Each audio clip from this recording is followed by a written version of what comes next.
50대와 60대의 당신, 은퇴를 꿈꾸셨나요? 하지만 현실은 다릅니다. 통장은 빠르게 바닥을 드러내고 가족의 기대와 사회의 냉혹한 시선 속에서 또 다른 일을 찾아야 하는 자신을 발견하게 됩니다. 이 나이에 뭘 더 할 수 있을까? 라는 질문이 머리를 떠나지 않습니다. 은퇴 후에도 쉼없이 살아가야 하는 시대, 과연 우리는 제대로 준비하고 있을까요? 은퇴 없는 시대, 5060 베이비 부머의 현실과 과제. 은퇴라는 단어는 여전히 우리에게 달콤하게 들립니다. 하지만 50대와 60대인 베이비 부머 세대에게 은퇴는 더 이상 쉴 권리를 의미하지 않습니다. 이제 은퇴는 새로운 전쟁의 시작일 뿐입니다. 당신이 기대했던 평화로운 은퇴 생활은 어디로 갔을까요? 오늘은 이 주제에 대해 솔직히 이야기해보고 이를 뒷받침하는 세 가지 사례를 통해 우리가 어떤 교훈을 얻어야 할지 생각해 봅시다. 1. 사례 1. 은퇴 후 알바 전선에 뛰어든 58세 김영호 씨. 김영호 씨는 58세의 회사에서 정년퇴직을 맞았습니다.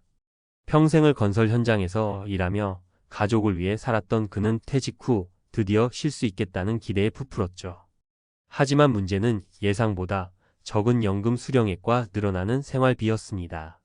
자녀들의 결혼 지원금까지 떠안으면서 그는 한 달 만에 적자를 경험하게 되었죠. 결국 김 씨는 편의점 야간 알바를 시작했습니다. 처음에는 잠깐만 일하면 되겠지라고 생각했지만 몇 년째 이어지는 야간 근무에 몸은 점점 지쳐갔습니다. 김 씨는 이렇게 말합니다. 회사 다닐 때는 언제쯤 은퇴할까 기다렸는데 이제는 은퇴 전으로 돌아가고 싶어요. 안정적인 수입이 그립습니다. 이 사례는 우리에게 은퇴 후 고정적인 수입원이 얼마나 중요한지 알려줍니다. 연금만으로는 부족할 수 있다는 사실, 더 많은 이들이 깨달아야 합니다. 2. 사례 2. 은퇴 후 이민을 결심한 62세 박미정 씨. 박미정 씨는 62세에 퇴직 후 은퇴를 준비하던 중 한국에서의 생활비가 너무 부담스럽다는 걸 깨달았습니다. 그녀는 평소 해외 이민에 관심이 있었고 은퇴 후 태국 치앙마이로 떠났습니다. 치앙마이에서의 생활은 한국보다 훨씬 저렴했습니다. 한 달 생활비가 100만 원도 안 들었고 여유로운 환경 덕분에 몸과 마음도 더 건강해졌다고 합니다. 하지만 박 씨도 처음부터 쉽지는 않았습니다. 낯선 환경에 적응하고 새로운 사람들과 관계를 맺는데 많은 에너지가 필요했습니다. 그녀는 이렇게 말합니다. 이민을 결심하기 전 철저히 준비해야 해요. 하지만 한 가지 확실한 건 한국에서 은퇴 후 불안해하며 사는 것보다는 나아요. 이 사례는 은퇴 후의 삶을 재구성할 수 있다는 희망을 보여줍니다. 물론 큰 결정에는 준비와 용기가 필요합니다. 3. 사례 3. 은퇴 후 창업에 도전한 55세 정수진 씨. 정수진 씨는 55세의 대기업에서 조기 퇴직을 했습니다. 퇴직 후 1년 동안 집에서 쉬며 시간을 보냈지만 점점 무기력함과 우울감이 찾아왔습니다. 내가 쓸모없어진 것 같았다는 그녀는 결국 소소한 창업에 도전하기로 결심했습니다. 정 씨는 평소 관심 있던 수제 비누 만들기를 사업으로 확장했습니다.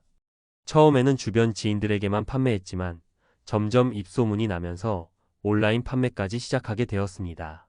그녀는 이렇게 말합니다. 처음엔 두려웠지만 새로운 도전을 시작하니 다시 살아있다는 느낌을 받았어요. 정 씨의 사례는 은퇴 후에도 자신만의 길을 만들어갈 수 있다는 가능성을 보여줍니다. 꼭 대단한 사업이 아니더라도 자신이 좋아하는 것을 일로 연결하는 지혜가 필요합니다. 5060 베이비 부머의 과제. 이 세 가지 사례는 모두 같은 메시지를 전합니다. 은퇴는 끝이 아니라 또 다른 시작이다.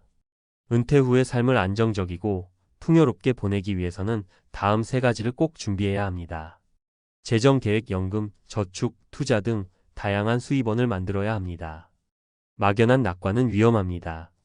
현실적인 계산과 실행이 중요합니다. 심리적 준비. 은퇴 후에는 새로운 정체성을 만들어야 합니다.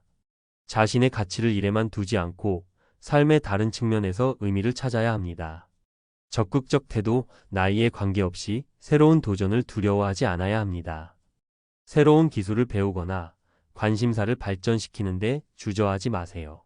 마무리하며 5060 베이비 부머 여러분, 은퇴 후의 삶은 준비에 따라 완전히 다른 방향으로 흘러갈 수 있습니다. 오늘 들려드린 이야기가 여러분의 은퇴 설계에 작은 자극이 되길 바랍니다. 우리 모두 은퇴 없는 시대를 살아가는 동료로서 더 나은 미래를 향해 함께 나아가 봅시다. 지금 준비한다면 내일은 분명 더 밝아질 것입니다. 전문가 칼럼 은퇴 없는 시대, 당신의 선택이 미래를 바꾼다. 은퇴 없는 시대라는 표현은 더 이상 과장이 아닙니다. 50대, 60대가 은퇴 후를 고민하는 지금, 중요한 건 단순히 경제적 준비뿐만 아니라 삶의 방식 전체를 재설계하는 일입니다. 전문가의 입장에서 오늘은 조금 더 깊이 있는 이야기를 나눠볼까 합니다. 실제 사례와 데이터를 바탕으로 은퇴 없는 시대를 대비하는 방법과 지혜를 공유하려 합니다. 1. 돈이 아닌 흐름을 관리하라. 우리는 흔히 은퇴 준비를 돈을 모으는 것이라고 생각합니다. 물론 저축은 중요합니다. 하지만 진정한 키포인트는 돈이 아니라 돈의 흐름입니다. 퇴직 후에도 지속적인 현금 흐름이 있어야 마음의 여유를 지킬 수 있습니다. 사례 60세 퇴직 후 월세 수익으로 안정적인 삶을 찾은 이선호 씨. 이선호 씨는 퇴직 전 50대 후반에 월세를 받을 수 있는 작은 오피스텔 2채를 구입했습니다. 처음엔 주변에서 그 나이에 대출을 끼고 무슨 부동산이냐며 만류했지만 지금은 그 선택이 그의 삶을 지탱하고 있습니다. 월세 120만 원으로 기본 생활비를 충당하고 연금은 저축하며 여유를 즐깁니다. 은퇴 후에는 큰 돈이 필요한 게 아니에요. 매달 안정적으로 들어오는 수익만 있으면 돼요. 지금도 그 선택이 제 인생 최고의 결정이었다고 생각합니다. 이 사례는 돈 자체가 아닌 안정적인 현금 흐름을 확보하는 것이 얼마나 중요한지를 보여줍니다. 2. 심리적 준비 은퇴 공허감을 극복하라. 은퇴 후 공허감은 누구나 경험합니다. 사회적 역할에서 벗어나면 나는 쓸모없는 사람이 된 게 아닐까? 라는 자괴감이 찾아옵니다. 이때 필요한 건 단순히 쉬는 게 아니라 새로운 역할과 목표를 설정하는 겁니다. 사례 은퇴 후 농업으로 새로운 꿈을 찾은 박정미 씨. 박정미 씨는 55세에 은퇴 후 우울증에 시달렸습니다. 하지만 우연히 친구가 운영하는 작은 농장에 방문하면서 흙을 만지는 즐거움을 알게 됐습니다. 이후 귀촌에 소규모 농장을 운영하며 농작물을 키우기 시작했죠. 농사는 돈을 벌기 위한 일이 아니라 제 자신을 위한 일이에요. 작은 씨앗이 자라는 걸 보면서 저도 다시 살아나고 있다는 걸 느껴요. 이 사례는 은퇴 후에도 스스로 의미 있는 일을 찾아가는 태도의 중요성을 일깨워 줍니다. 공허감은 준비가 부족한 사람에게만 찾아옵니다. 3. 사회적 관계를 새로 디자인하라.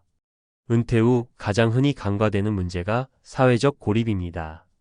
직장에서 자연스럽게 형성되던 인간관계가 단절되면서 외로움과 고독감을 느끼기 쉽습니다. 이를 해결하기 위해 은퇴 전에 새로운 관계를 구축하거나 은퇴 후에도 지속적인 활동을 통해 관계를 이어가야 합니다. 사례 지역 커뮤니티에서 리더로 활동 중인 62세 정우성 씨. 정우성 씨는 퇴직 후 지역 독서 모임에 가입했습니다.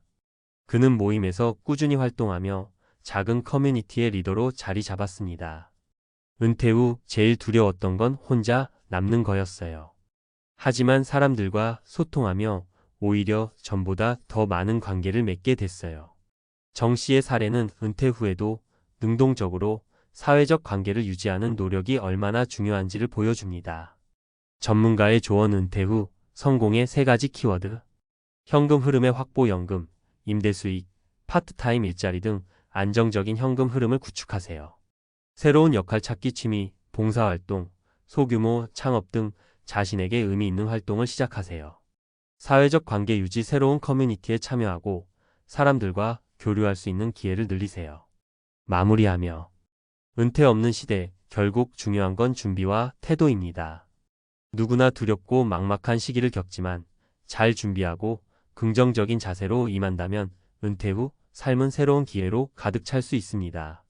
이제는 더 이상 은퇴라는 단어에 얽매이지 말고 내 인생의 2번째 챕터를 어떻게 설계할까?